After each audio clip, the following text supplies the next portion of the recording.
स्वागत है आप सभी का अपने YouTube channel SS life time पर। जैसा कि आपको शेड्यूल में पता ही होगा कि आज हमारी पहली हिस्ट्री की डेमो क्लासेस है। तो चलिए शुरू करते हैं। इतिहास को जानने का स्रोत क्या है, कैसे जानते हैं, हमारे बीते हुए समय में क्या हुआ, इन सब चीज़ों को विस्तार से जानेंगे। पहली क्लास है हमारी। सबसे पहले हमारा प्रश्न देखिए, इतिहास क्या है। चलिए बच्चों, मैं आपसे एक छोटा सा प्रश्न करता हूँ कि आपको अपने दादा दादी का नाम पता है? उम्मीद करता हूँ पता हो। ठीक है, आपको अब बताइए, परदादा और परदादी का नाम पता? नहीं पता। तो आप समझिए ये ज़्यादा पुरानी बात तो नहीं है, लगभग 30 से 40 साल पुरानी बात है, आपको नहीं याद। तो इतिहास में हज़ारों साल पहले क्या हुआ, कैसे हुआ, जो नहीं होना चाहिए वो क्यों हुआ, इन सब चीज़ों को जानने की आप में जिज्ञासा होगी। तो उन जिज्ञासा को हम दूर करने के लिए हम आए हैं इतिहास पढ़ाने। चलिए इतिहास पर सबसे पहले इतिहास क्या है। इतिहास जो है प्राचीन समय में हुई घटनाओं को जानने का एक माध्यम है। ठीक है, और ये माध्यम, इस माध्यम में इतिहास के प्रकार भी हैं। इस माध्यम में इतिहास के 3 प्रकार हैं। कितने प्रकार हैं? 3 प्रकार हैं। सबसे पहले हम बात करते हैं प्राक, आद्य और ऐतिहासिक।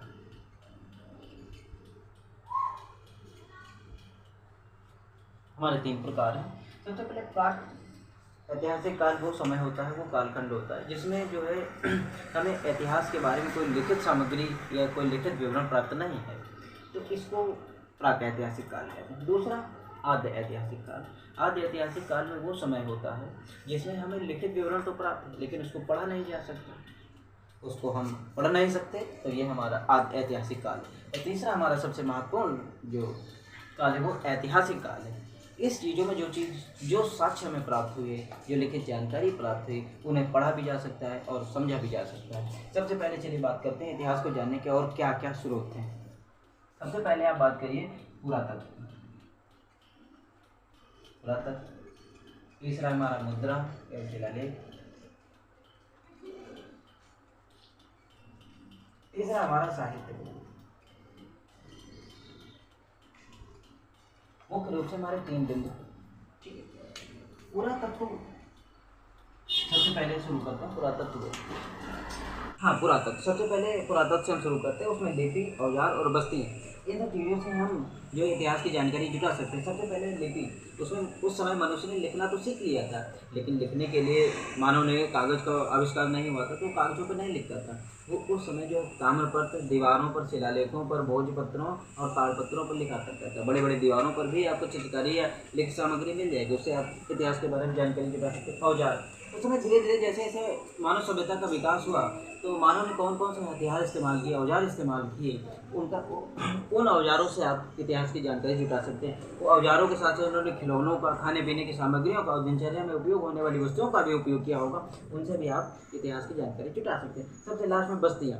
जैसे जैसे मानव सभ्यता का विकास हुआ, लोगों ने रहना, खाना पीना, खेती, व्यापार करना और बस्तियों का निर्माण शुरू किया होगा, उसके अनुसार जो बस्तियाँ समय के साथ व्यतीत होते होते बस्तियाँ ध्वस्त हो गई, समाप्त हो गई, सभ्यताएं भी समाप्त हो गई, बड़े बड़े टीलों में परिवर्तित हो गई। जब उनकी आज खुदाई होती है पुरातत्व सर्वेक्षण द्वारा, तो इससे जो है ऐतिहासिक चीज़ों का पता लगता है। दूसरा, आप इसे मुद्रा और अभिलेख के द्वारा भी इतिहास का पता लगा सकते हैं, ऐतिहासिक चीज़ों का।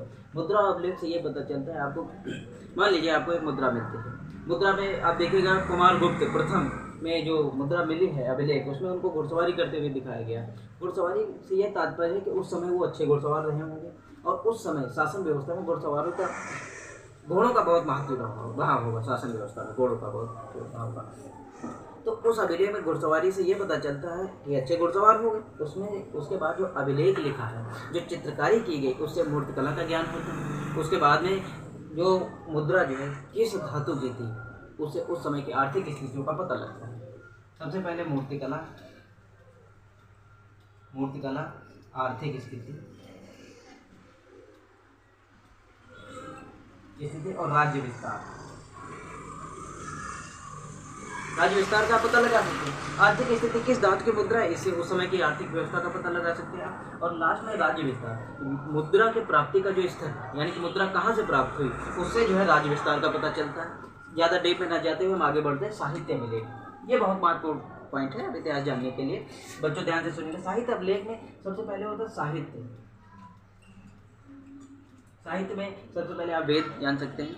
वेद के बाद में रामायण महाभारत है। ठीक है। उसके बाद में जातक कथाएं हैं, तो हम ज़्यादा डीप में नहीं जाते हैं, हम रामायण और महाभारत की बात करते हैं। रामायण को वाल्मीकि जी ने लिखा, वेद को व्यास जी ने लिखा। तो इस समय जो है हमें जानकारी मिलती है उस समय के तत्कालिक समाज के आर्थिक, सामाजिक, धार्मिक चीज़ों के बारे में हमें इन सब चीज़ों से ज्ञान होता है। उसके बाद वेद, रामायण और महाभारत की हम बात करते थे। वेद को धार्मिक साहित्य में सबसे पहले वेद 4 प्रकार के होते हैं, ठीक है। उसके बाद रामायण और महाभारत। रामायण को हम बताते हैं आपको वाल्मीकि जी ने लिखा, और महाभारत को वेद व्यास जी ने लिखा। और इन सब चीज़ों से हमें क्या ज्ञात होता है? इन सब चीज़ों से हमें ये ज्ञात होता है कि उस समय की सामाजिक स्थिति क्या थी, धार्मिक स्थिति क्या थी, लोगों की धार्मिक विचारधाराएँ क्या थी, इनसे ये ज्ञान होता है। तीसरा पॉइंट में जातक कथाएँ। जातक कथाओं से भी हमें जो पात्रता, राजनीतिक और धार्मिक स्थिति का पता चलता है उस समय। उसके बाद में आप आइए थोड़ा सा देखिए यात्रा विवरण, लास्ट पॉइंट आप ऐड कर लीजिएगा। यात्रा विवरण से भी इतिहास का पता लगा सकते हैं। यात्रा विवरण में सबसे एक अच्छी और सुदृढ़ जो पुस्तक है इंडिका, जो मेगास्थनीज द्वारा लिखी, एक यूनानी एक राजपूत था, इसने लिखी थी इंडिका को। इंडिका में जो है चंद्रगुप्त मौर्य के शासनकाल का विवरण है। अच्छा, उस समय की शासन व्यवस्था क्या रहेगी, प्रजा की स्थितियाँ क्या थी। उसके बाद ह्वेनसांग भी आया, चीनी यात्री फायान भी आया, उसने भी अपनी पुस्तकें लिखी और भारत की शासन व्यवस्था के बारे में काफ़ी अच्छा विवरण दिया। उसके बाद मैं थोड़ा एक पॉइंट और बताना चाहूँगा, चाणक्य द्वारा रचित, चाणक्य द्वारा जो रचित है अर्थशास्त्र की बहुत अच्छी पुस्तक, उसका नाम मैं मिस कर रहा हूँ, क्या कहते हैं, अर्थशास्त्र। इसमें भी चाणक्य द्वारा एक अच्छी पुस्तक लिखी गई अर्थशास्त्र। अर्थशास्त्र में आपको मिलेगा सामाजिक, राजनीतिक और आर्थिक व्यवस्था। आर्थिक व्यवस्था का काफ़ी अच्छा विवरण इन्होंने दिया है चाणक्य जी ने, जिनको समुद्रगुप्त के नाम से भी जाना जाता है, विष्णुगुप्त के नाम से भी जाना जाता है, ठीक है। तो इस तरह से आप ऐतिहासिक स्रोत जान सकते हैं। मुझे उम्मीद है कि आपको ये क्लास पूरी अच्छी लगी होगी। जो भी जानकारियाँ हैं आप किताब से भी पढ़ सकते हैं। जो भी अच्छा लगा हो कंटेंट आप नोट डाउन कर लीजिएगा। जो भी क्वेरी या कमेंट्स वगैरह हो आप मुझ तक पहुँच जाएगा, मैं उसको देखूँगा। जो भी आपकी समस्या है उनका समाधान कर दीजिए। एक नोट डाउन में आपको एक चीज़ बताना चाहूँगा, आप चाहें तो नोट करके आप लिखिएगा। ब्रिटेन में जो एक संग्रहालय है वो विश्व का सबसे बड़ा संग्रहालय है, ब्रिटेन में स्थित जो म्यूजियम है। और संग्रहालय जानते हैं आप क्या होता है? प्राचीन समय में प्राप्त हुई वस्तुओं को संरक्षित रखने का स्थान होता है संग्रहालय। दूसरा आपको पता होना चाहिए महाभारत जो वेद व्यास जी ने लिखी है, जो आपको पता होगा महाभारत। जिसको नहीं पता आप नोट डाउन कर लीजिए। महाभारत जो वेद व्यास द्वारा रचित रचना है वो विश्व का सबसे बड़ा महाकाव्य है। इसको आप नोट डाउन कर, ठीक है। उम्मीद करता हूँ आपको क्लास अच्छी लगी होगी, आप लोग संतुष्ट भी होंगे। जो भी समस्याएं हो आप कमेंट बॉक्स में लिखिए, उनको सुलझाया जाएगा। ये रही हमारी डेमो क्लास, आगे और भी क्लासेस आती रहेंगे, ठीक है। धन्यवाद, जुड़ते रहिए हमारे साथ।